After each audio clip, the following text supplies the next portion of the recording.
Hi friends, welcome back to our channel. Video నచ్చితే తప్పకుండా like చేయండి. లైక్ మాత్రం మిస్ కాకండి. రేపొచ్చే ఫుల్ ఎపిసోడ్లో ఏం జరగబోతుందో ముందుగా తెలుసుకుందాం. సీరియల్లోకి వెళ్తే మీరా శారదతోని కేపీకి బొట్టు పెట్టిస్తుంది కదా.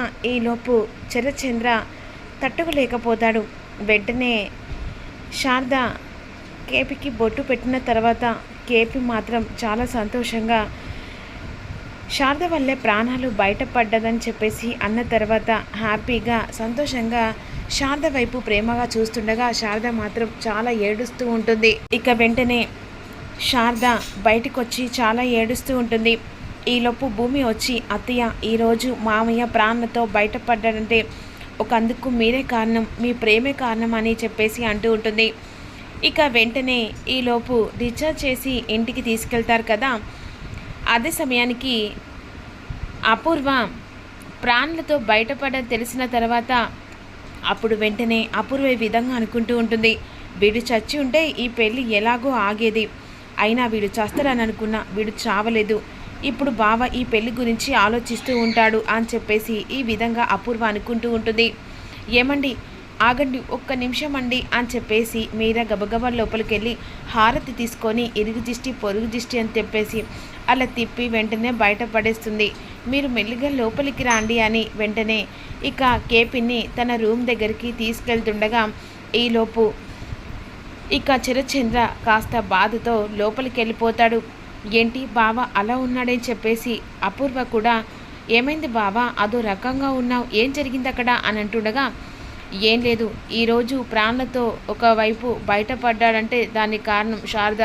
ఏమంటున్నావు బావా? అవును, ఎందుకంటే ఆఖరి ప్రాణంతో పోరాడుతున్న కేపీకి తను ప్రాణభిక్ష పెట్టినట్టు మీరా ఒప్పుకుంది. అంతేకాకుండా మీరా తన నోటితో ఈరోజు ఈయన నా కళ్ళ ముంగట ప్రాణాలతో ఉన్నాడంటే ఒక కారణం నువ్వే అని చెప్పేసి వెంటనే బొట్టు పెట్టించింది. జరిగిందంతా అక్కడ చెప్పేసరికి అపూర్వ చరచంద్ర మాటలు విని షాక్ అయిపోతుంది.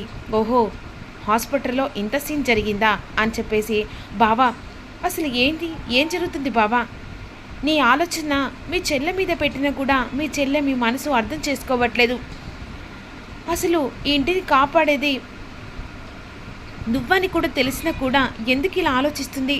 లేదు బావా, ఖచ్చితంగా మీరకు చెప్తాను, వద్దులే, దాని గురించి వద్దులే. ఈలోపు మీరా కేపీని లోపల జాగ్రత్తగా కూర్చోబెట్టిన తర్వాత భూమి కూడా ఆలోచిస్తూ ఉంటుంది. అసలు ఏం జరిగింది? మామయ్య పిరికివాడు కాదు, ఏ విషయమైనా మామయ్య నాతోని మాట్లాడినాడు. ఈరోజు ఎందుకు ఇలా పిరికివాడిలా నిర్ణయించుకొని చావు దాకా వచ్చింది? ఎలాగైనా మామయ్యతో మాట్లాడాలని చెప్పేసి భూమి అనుకుంటూ ఉంటుంది. ఈలోపు ఇక రెస్ట్ తీసుకోవడానికి కేపీ వెంటనే పడుకున్న తర్వాత మామయ్య అని చెప్పేసి కేపీ దగ్గరికి భూమి వస్తుంది. ఏంటమ్మా చెప్పు అంటుండగా మామయ్య నేను ఒక ప్రశ్న అడగాలి, కానీ ఇప్పుడు అడిగే సమయం కాదు, కాకపోతే మీరు ఖచ్చితంగా చెప్పాల్సిందే. ఏంటమ్మా?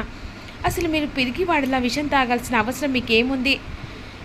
చెప్పను కదా, మీరిద్దరు కలిసి మా ఇద్దరి పెళ్లి చేస్తారు. అంతేకాకుండా పెళ్లి కార్డులో కూడా మీ పేరు వేయించిన మీరెందుకు ఇలా ఆలోచించారు?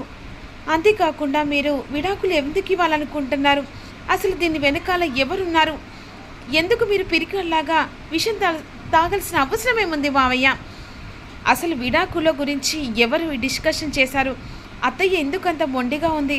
అంతేకాకుండా మీరు విడాకులు ఇవ్వాలని చెప్పేసి ఎందుకంత పట్టుదల ఉన్నారు? అసలు దీనికి కారణం మొత్తం ఎవరు? అత్తయ్య ఎందుకంత భయంతో ఎందుకు అవాయిడ్ చేస్తుంది? దీని వెనకాల అపూర్వ పిన్ని ఏమన్నా ఉందా? లేదమ్మా, దీని వెనకట కారణం మొత్తం మీ పెళ్ళి జరగాలంటే శారద నాకు విడాకులు ఇస్తే పెళ్ళి జరుగుతుందని హామీ పెట్టింది ఎవరో కాదమ్మా, మీ నాన్న అనేసరికి ఒక్కసారి భూమి చరచంద్ర కారణం అని తెలుసుకున్న తర్వాత షాక్ అయిపోతుంది. ఏమంటున్నా పామయ్య? నాన్న నా కన్నీళ్ళు చూసి ఈ పెళ్ళికి ఒప్పుకోలేదా? లేదమ్మా, ఎలాగైనా శారద నాకు విడాకులు ఇస్తే ఈ పెళ్ళి జరుగుతుందని శారదకు కారాఖండిగా చెప్తే శారద చావలేక బ్రతకలేక ఈరోజు నాకు విడాకులు ఇవ్వడానికి, తన కొడుకు జీవితం హ్యాపీగా ఉండడానికి ఒప్పుకుందమ్మా మీ నాన్న వల్ల. లేదు మామయ్య, నాన్న ఇలా చేస్తాడని అస్సలు అనుకోలేదు. నీ నాన్నను వెంటనే అడుగుతానని చెప్పేసి గబగబా రూమ్ దగ్గరికి వస్తుండగా భూమి కోసం చరచంద్ర నిజం బయటపడితే ఎలా రియాక్ట్ అవుతుందని చెప్పేసి ఆలోచిస్తుండగా నాన్న అని చెప్పేసి భూమి పిలుస్తుంది. ఏంటమ్మా ఏంటి అని చెప్పేసి అంటుండగా, నేను ఒక విషయం సూటిగా అడుగుతాను నాన్న, నిజం చెప్తావు కదా? ఏంటో చెప్పమ్మా. అడుగుతాను. అసలు మీరు నా పెళ్ళికి ఒప్పుకుంది దేని కారణం చేత నాన్న? మామయ్య శారదత్తయ్యకు విడాకులు ఇస్తే పెళ్ళికి ఒప్పుకున్నారా? అసలు మామయ్య చెప్తే అసలు నేను నమ్మలేకపోయాను. మీరు నా కన్నులు చూసి పెళ్ళికి ఒప్పుకోలేదా? అసలు ఎందుకు నాన్న ఇలా చేశారు? నాకు అసలు అర్థం కావట్లేదు.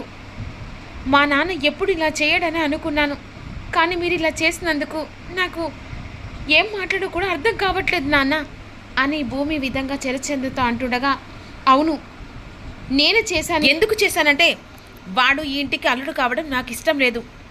నువ్వు వాడిని ప్రేమించిన అన్న తర్వాత నా బిడ్డ జీవితం ఎలా మారుతుందో అని చెప్పేసి ఆలోచించాను. అందుకే షరతు శారదకు పెట్టాను. ఒక్క విషయం చెప్పమ్మా, వాడిని నువ్వు ఇష్టపడుతున్నావే, వాడంటే నాకు ఇష్టం లేదు. ఒక్క మాట నువ్వు వేరే వాళ్ళని ఇష్టపడ్డా సరే వాళ్ళ కాళ్ళు కడిగి ఆ నీళ్ళు నా నెత్తి మీద హ్యాపీగా చల్లుకునేవాని. కాకపోతే నువ్వు గగన్ గాని ఇష్టపడ్డావు. వాడు అంటే నాకు మొదటి నుంచి ఇష్టం లేదు. నా గురించి ఎప్పుడైనా ఆలోచించావా? కానీ నీ గురించి ఆలోచించి నీ నిర్ణయం తీసుకున్నాను. ఎందుకంటే కేపీ శారదకు విడాకులు ఇస్తేనే పెళ్ళికి ఒప్పుకుంటానని నేనే షరతు పెట్టాను. ఒక్కటి చెప్పమ్మా, ఒక్క చిన్న మాట చెప్పు. నువ్వు గగన్ గారిని పెళ్ళి చేసుకోనని చెప్పేసి ఒక్క మాట చెప్పు. నీకు ఎలాంటి సంబంధం తీసుకొచ్చి పెళ్ళి చేస్తానో కల్లో కూడా ఊహించలేవు. ఒక్కసారి నాకు గగన్తో పెళ్ళి ఇష్టం లేదు నాన్న, వాడంటే ఇష్టం లేదని నా కోసం చెప్పమ్మా, నా కోసం చెప్పు.